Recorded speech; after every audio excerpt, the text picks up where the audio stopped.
I am here with some friends in Hollywood, and we are standing in front of what most people know as Grauman's Chinese Theater, which was built in 1926 and opened in 1927, and created by Sid Grauman.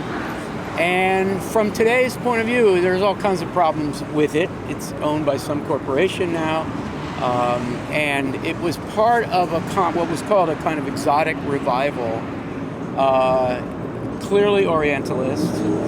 It was modeled. This one was modeled on something that was called the Egyptian Theater.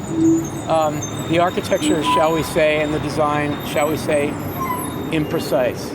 And no doubt, this group, I'm about to introduce everybody, this group is going to get to the very interesting topic that's relevant to this passage of Barbara Guest, of wartime, not 1920s, but wartime immigrant culture and its impact, mixed with all kinds of other Hollywoody things. And I know we're going to get to the politics of it and the social meaning of her surrealist prose, if that's what it is. But first, what we're going to do is just read it and talk about what it does as a text and go from there. So I'm joined by Prageeta Sharma. Prageeta, hi. Hi. J.E. Hofer. Hey. How are you? Nice to see you. Jen Eliana, it's good to see you. This is great. And Jake Marmer, Hey. who's familiar to people who watch these videos. How are you, Jake? Have you turned into an Angelino quite yet? I don't think that's happening. Okay, but you are here in LA. We've come to your place, yeah, basically. And Laynie Browne, the amazing Laynie Browne. Happy to be here. Hi, Laynie. And I must point out properly that Laynie has curated this event and really thought through the minus ones, really thought through doing a Barbara Guest that really was an LA Barbara Guest. So thank you, Laynie, for this and so much else. And then there's Sophia DuRose. Hi, Sophia. Hi. All right, so we really are filming in front of the Chinese Theater, so-called. And so who knows, there could be tours. Did anybody look at one of the handprints out front?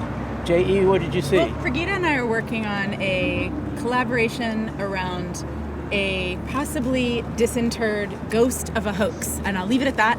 But I also want to say that when I look this way, I am looking at Queen Latifah's star. Yeah, there's some, which is also next to some Michael B-roll Jackson's star. there. It could be, Yes. Could be Mickey worse. Mouse. It's pretty cool. And Mickey Mouse. And, I just saw a 1938 sidewalk piece dedicated to Sid Grauman, who, let us say, for all the flaws in the design and the commodification of the Oriental phase, that moment of the 20s, really made showing movies cheaply to people a thing. So let's just say that. Okay, anyway, we have this piece that Laynie has picked out from the Confetti Trees by Barbara Guest. And it's called The Minus Ones. And the first thing we're going to do is read it. We're going to collaboratively read it. So Prageeta is going to read the title and the first two parts. And then J.E., you'll go to the next one and we'll go from there. The Minus Ones. She submitted a few stories she called the Minus Ones. They came to her as short signals, as if they lived on her rooftop. They rolled off the roof of her mouth, climbed there from memory or from a table where empty cups glistened with tearfulness. Also menu-like, out of her stung heart came surprising plots. Spanish women in high shoes, stories of valleys and boatless seas, no cargoes. Rocks similar to the porpoises in her marine story appeared. They were made of coal, hard, yet they chipped flakes of coal dust, blew off them, soiling her clothes. From her reading, she borrowed a lake, bottomless, and a body without gravity flying over it. This appropriation brought on a serious malaise. She became plotless, and her stories were bound, without the usual wrapping of ribbon. Seasons became important. Ivy on green trees and the mournful rhododendron icicles appeared more frequently, and meadows with horses. She neglected to include the rituals of contemporary life, and the scenario department complained. When she wrote of wood burning, she said the devils inside the fire were excited. The fire scene destroyed any chance she had for her new stories to be accepted. They told her they liked real fires and not those of the imagination. Imagination was harmful and always messed up the set. So let's begin with the scenario department. They become the they of the final paragraph. They told her. There's some stipulations. So we have a speaker who is a young would-be writer who's running into certain conventions. So let's just everybody take a shot at this problem of the scenario department. Prageeta, do you want to start? What's happening there? Oh, I mean, I just have to say I am a little reminded of another LA art maker and lover of poetry, which is Kenneth Anger.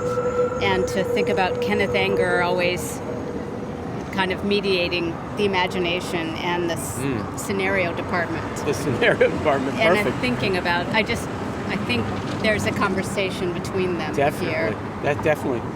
J.E., what about the scenario department? What's the problem? What's their problem?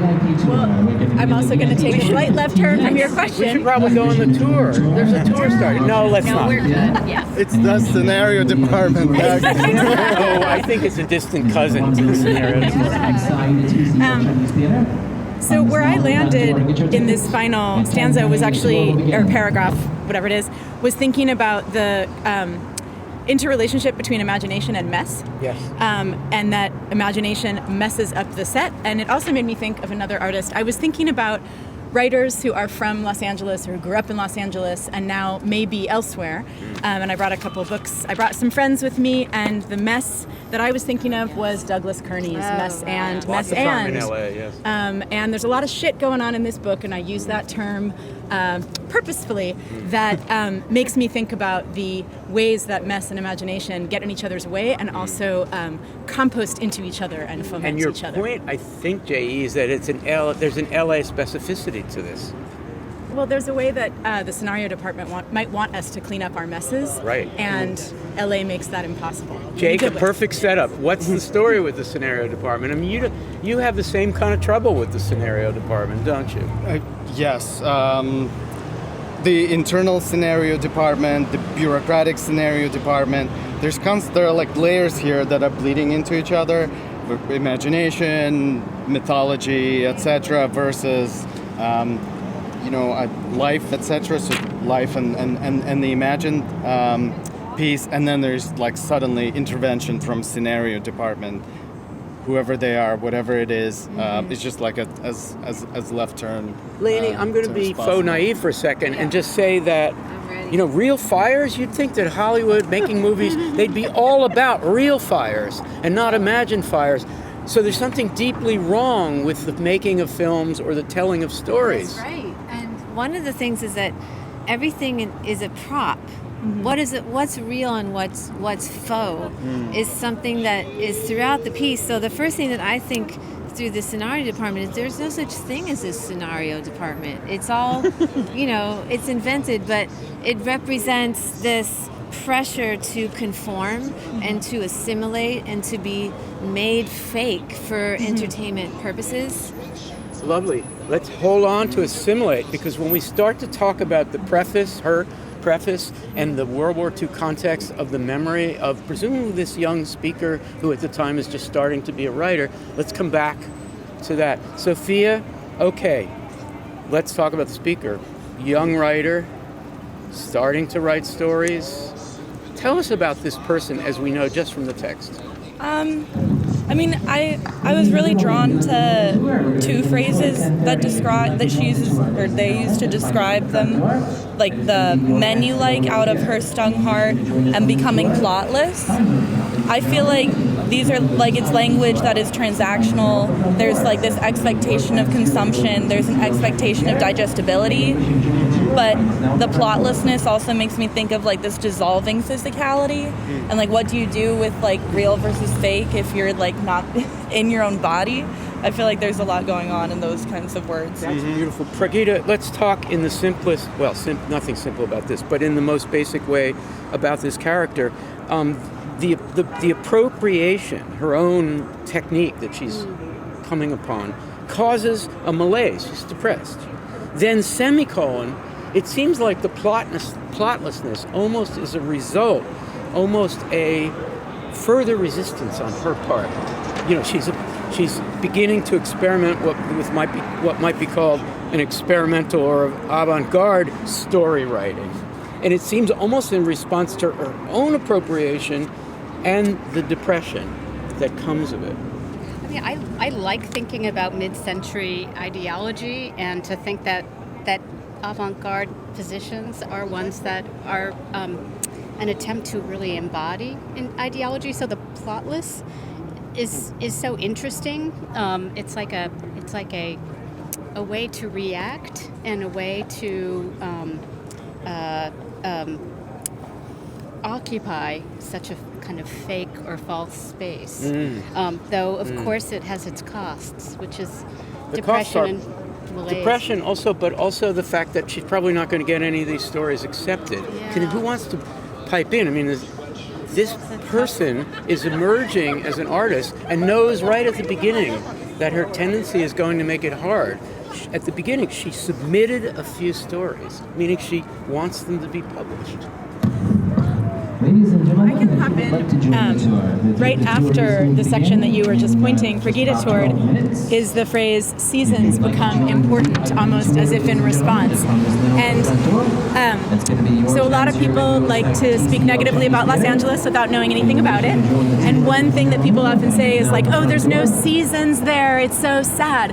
And what I often respond is that in order to perceive the seasons in Los Angeles, which there are, you have to be more observant, maybe the way a poet or a writer would be more observant. And so I feel like the response to that bottomless lake of depression is to become more attentive, to become more observant. J.E. So this is even further resistance, because the resistance is my stories are going to have seasons and rhododendrons, and that actually furthers the resistance against the scenario department, who are supposed to be Hollywood and know Los Angeles. She almost knows Los Angeles better than the scenario department. All right, it's time for us to introduce the socio-political element of the World War II emigre community that Barbara Guest, maybe Laynie will start because you picked this. Barbara Guest grows up in that environment. It was both a prison and a haven because the emigres came, many of them were just ahead of the fascists, truly. Many of them were a couple of years ahead of the fascists in Europe. They wanted to continue making their art. Some of them in the intellectual avant-garde community are thriving more or less on the West Side. But there are all kinds of other people, actors, filmmakers, cameramen, camera people, So just get us started, Laynie, how does this affect I think that Barbara Guest is both inspired by these refugee artists and what they're trying to do, and also super aware of all the problems involved in being a refugee, being an immigrant, trying to survive in this fake culture with these constraints that won't see everybody for who they are, but only want this, false situation that's sanitized. And in other words, there's imagination in the film industry, but whose imagination is privileged to make the decisions of who's seen. That is so cool. All right, so what I'd like us all to do is, in a kind of lightning round, is to find in the text some phrases or words or ideas that connect us to this origin story of World War II Los Angeles, understanding World War II, which is so far away. Are there any pieces in the text where we can do a close reading of that introduction? Jake? Well, to me, it's really the phrase, the minus ones, like that. That kind of, I think, goes with the immigrant thing and maybe specifically World War II thing. Just like minus one is like, it's not horrible. It's not like minus like million, but it's like minus one. It came out in the wash on the negative side. Like you coming in maybe as an immigrant, obviously maybe escaping World War II. So who would the ones be? The minus ones? I wouldn't say it's those experiencing reality that didn't quite work out, just like trying to make up for it or trying to survive in a new place, and it almost came out in the wash, but not quite. You still like came out on the other side, and you're in the minus, like in the minus one state. All right, let's come back to that. Who else has got something in the text that resonates with the background? politics or the history? I'll go back to the plotless. She became plotless in her stories. We're bound without the usual wrapping of ribbons. So one way to read plotless is the defiance of a poet saying, my art is not about conventional story. But another way to read plotless is that if you have to leave your country of origin for not happy reasons, the story of your life as it existed is suspended, and we always never know what's going to happen in our lives, but that's super amplified if you're trying to survive in a new place. And so it's not tied up with the ribbons. It's not a neat story. It's not the speaker or there's something about feeling not presentable or not seen because the outer envelope was as expected. Nice. I can jump off of that unless you have. No. So I was thinking about a different line, but what you said about plotlessness makes me think about the work I've done with refugee communities seeking asylum as an interpreter, and the ways that you are reduced to a single plot. In order to get asylum, you must repeat the exact same story in the exact same way, using the exact same language, in a way that will be understandable to an authority, the judge as scenario department. And yes, exactly. And if you tell your story a different way, which trauma often and memory often asks us to do, if you change the plot and change the language, you are literally putting your life at risk potentially. And that the line I wanted to point to was the last line in the first large chunk, which I hope folks are able to access this work and see it on the page. It has no punctuation, and it says, I'm going to read it as I understand it. They were made of coal, hard, yet they chipped. Flakes of coal dust blew off them, soiling her clothes. But without punctuation, it asks you to go back and read it and reread it, and it's not correctly organized for easy understanding, as our languages, when we come into a new culture, into a new language landscape, often we speak with an accent, or we might use the wrong preposition, or all of the things that make our Englishes beautiful are asked not to exist because it also it defies uniformity. So that was a line that made me think about immigrant experience. Can I just say wow? Let's go back. Oh, amazing. You're amazing. So let's go back to trauma. In the telling of the story, it's got to be a variegated story, but there's stereotypical expectations of what the story has to be, which becomes a plot. So the relationship, anybody, the relationship between the dislocation of the emigres and the disjunction of the choice of the young writer growing up. So while Barbara Guest, if she were still here, and wouldn't that be great, might say, no, this is not a girl who's suffering trauma. We might actually, based on J.E.'s own experience and the experience of many people who collect survivor testimonies and so forth, might say, no, actually, there's more of that here that you absorbed than you might have realized. So who wants to find, now we're putting a finer point on this, who wants to find in the text a sense of the understanding of that trauma? The Mon people, the Mon brothers and sister came, and many of them just signed up for some money to do Hollywood stuff. But they had written deep anti-fascist texts, and they were still as active as they could be. That is not an easy story to tell. And I think Barbara seems to have absorbed some of that. So, Sophia, what are your thoughts about this? Dislocation and disjunction, there's a connection.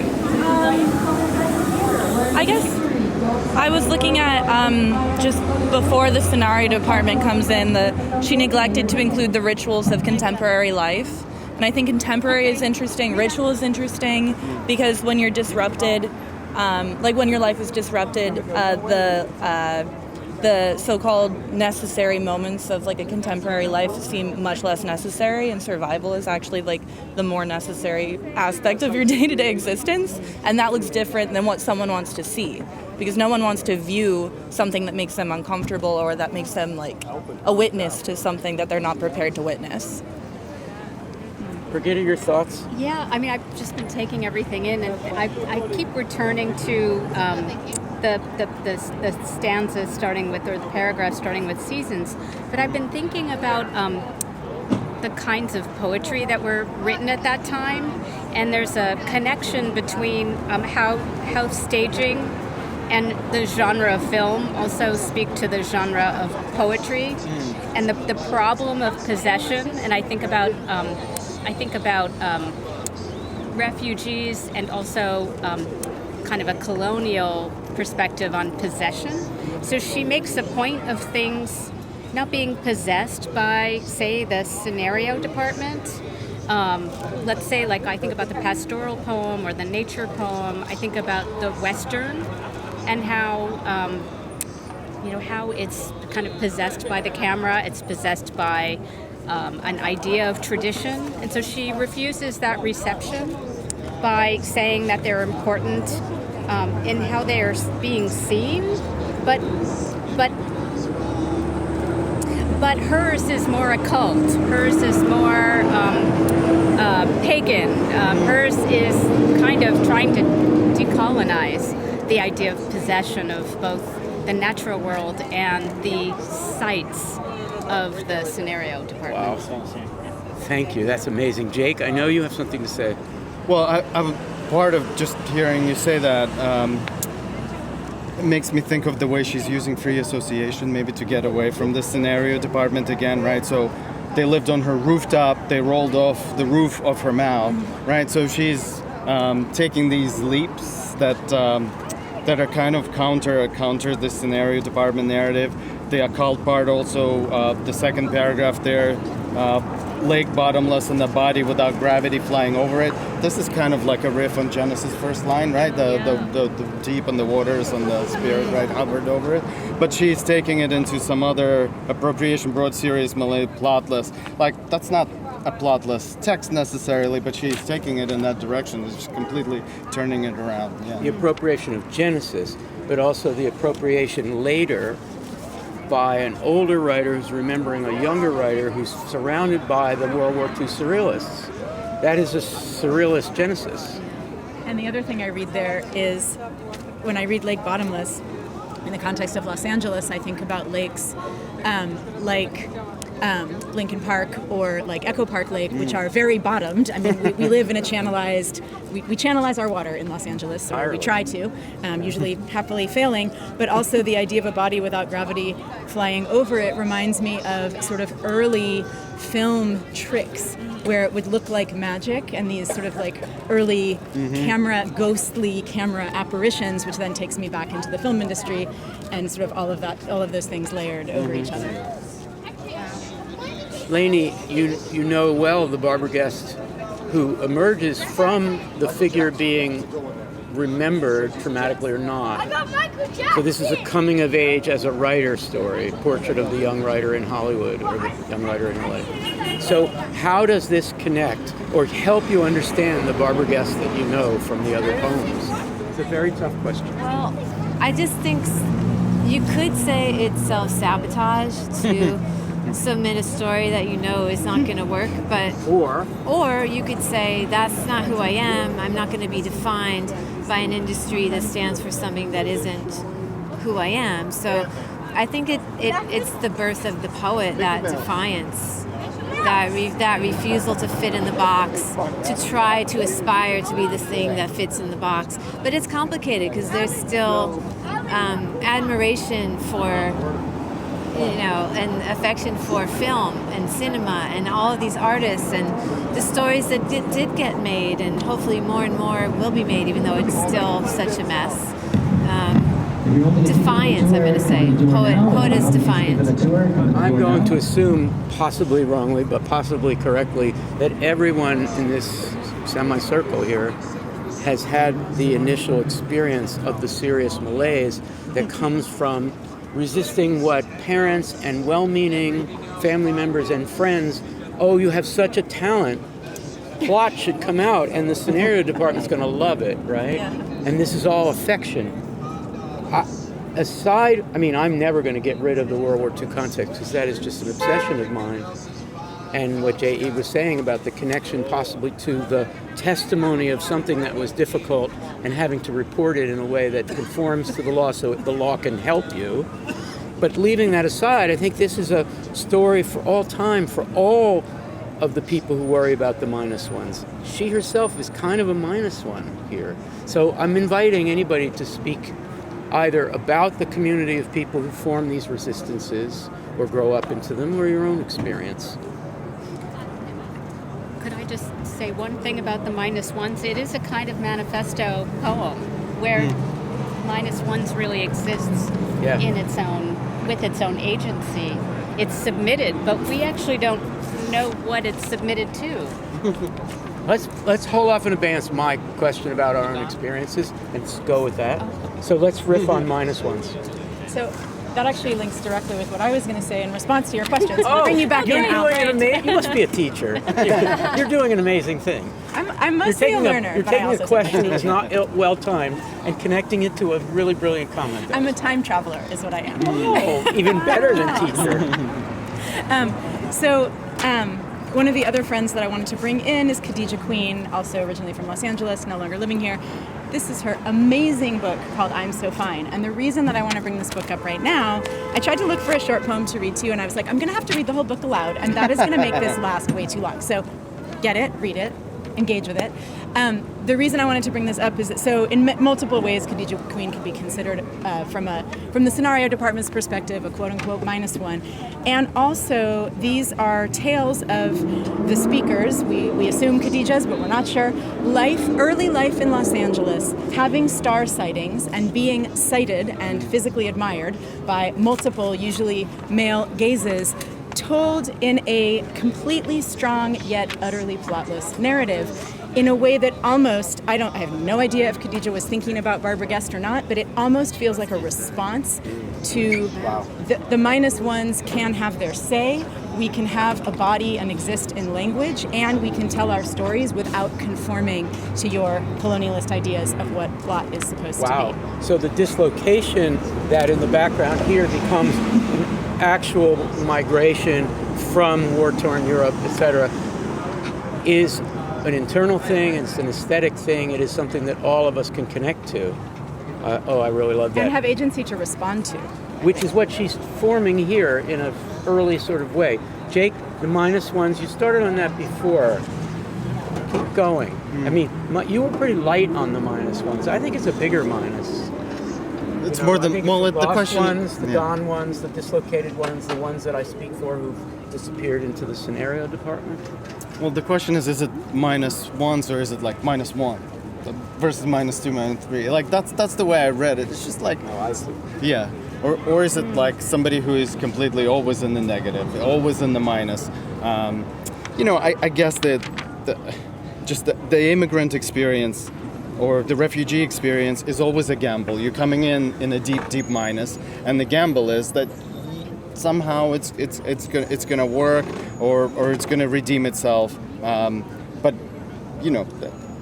it stays in the minus. If we're talking about refugees from Germany pre-World War II, right? So they're better off maybe being in the States, but are they better off being in the States in Hollywood? In Hollywood than in Germany of early 20th century? Yes. Like that is the question, and that's the minus there.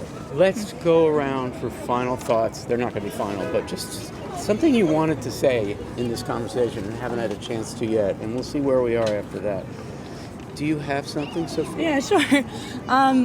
I guess in response to this consideration of minus ones, I was struck by the lack of names in this. It's she, it's they, and the scenario department is probably the only proper noun.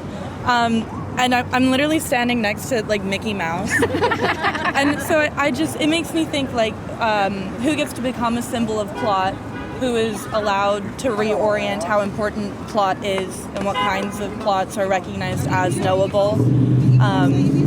When do we get their names? How would their names become available? That's what I was thinking. Thank you, Sophia. Laynie Browne, final thought? I want to circle back to Prageeta's question, who is this being submitted to? And so one answer could be to the reader. And another way to read the minus ones is this story is not going to be in all those other publications. It's going to be minus from that. It's going to be here. And also just point to the end, imagination was harmful and always messed up the set. And just how important imagination is in Barbara Guest's poetics and in her book, Forces of Imagination. One thing she says that I love is respect your private language. And that's what this speaker is doing. Lovely. Thank you, Jake. Yeah, well, about the messed up set. So that last paragraph where we're talking about fire, you would think that if people are making a film, let's say, you don't actually want the real fire, and yet they like real fires and not those of the imagination. On the set, you don't want a fire or a loaded gun or etc., right? So then why is it that they don't like fires of the imagination, the fake fire, or, well, imagination's not fake, but I mean, fire that isn't visible? I don't know what are the levels of reality here, but maybe the fires of imagination is a counter to the visible. Like it's not what you see on the screen. It's not what can be made visible to people. It's just something that happens in the mind, something that exists in the space like a poem. Lovely. Jen, Ileana, final thought? And maybe the fires of imagination are also linked to one's private language and not that plot that we're constantly asked to tell and retell. And I guess my final thought is also about the line I pointed to before about the complexity of language and the different Englishing of English here. In that line, they were made of coal, hard, yet they chipped, etc. That the fact that we need to read that line multiple times to understand it suggests a kind of circularity or spiraling of needing to go back into the language to get underneath it and understand it and reimagine it, which is also what close reading is good for. Yes. So that is my final thought. Lovely.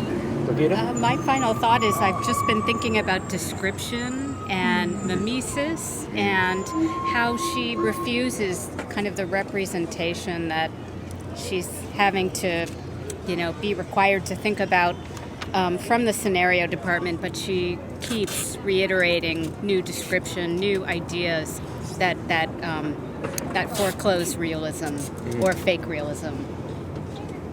Yeah.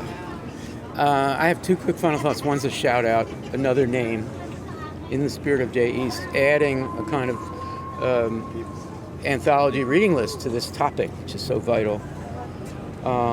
And the other is just another observation. I'll start with that. They came to her as short signals, as if they lived on her rooftop. So there's a certain, I'm growing up, what the fuck is this phantasmagoria I was born into? Not just Hollywood and LA in that period, but all this infusion of intellectuals on the run. Wow. So there's that, but there's something also just, it's from, in a Will Alexander sense almost, like where, or a Jack Spicer sense, where are these stories coming from? I'm this, as radio signals, but then as if they lived on her rooftop. And this was a time, not the Mon family, but a whole lot of others who came and had nothing. They left with nothing. Everything was, talk about appropriated.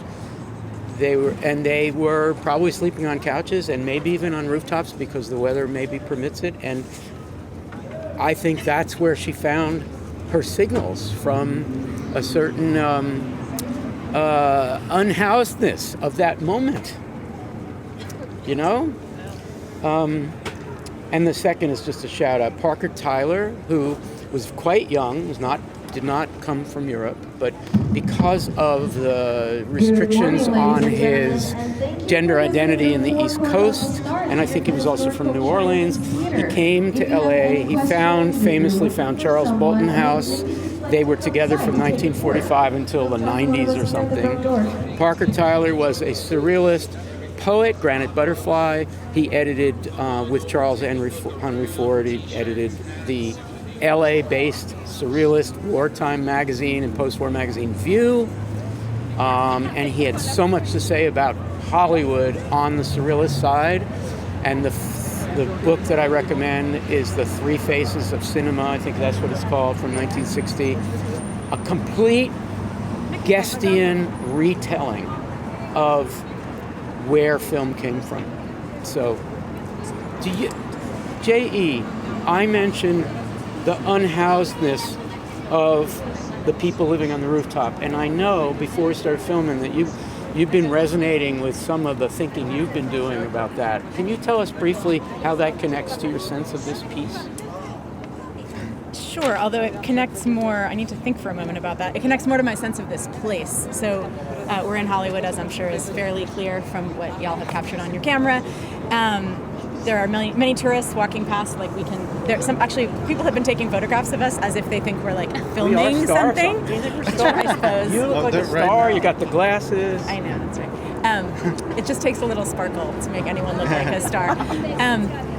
Hollywood is one of the epicenters of houselessness in Los Angeles, as probably everyone gathered here knows, and also one of the epicenters of very violent and brutal gentrification and displacement. So there's a lot of resistance here. There's incredible activism, various tenant activist organizations. There's also a lot of queer activism that happens right here in Hollywood. And there's also very intense poverty that comes right up against and sort of alongside this, the scenario department's version of a Hollywood that actually doesn't exist for anyone. And that makes me think a little bit about, let me see if I can find the line. It might be from a different poem, actually, because I was reading some other guest poems from this Confetti Trees series. Yes, it was from The Spell of Beauty, which is from the same sequence of poems and talks about the search for beautiful women who might be empty enough to be filled by the teachings of Hollywood. And so that also takes me in all kinds of other directions, but just makes me think about where we see population, where we see humanity, and where we see emptiness for the taking. Thank you. Thank you so much. Sophia, thanks for joining us. As always, you're amazing. Laynie, thank you. And also thank you for curating this gathering. Jake, as always. Jen, Eliana, what a pleasure. Likewise. Prageeta, Sharma, thank you so much. Thank you all.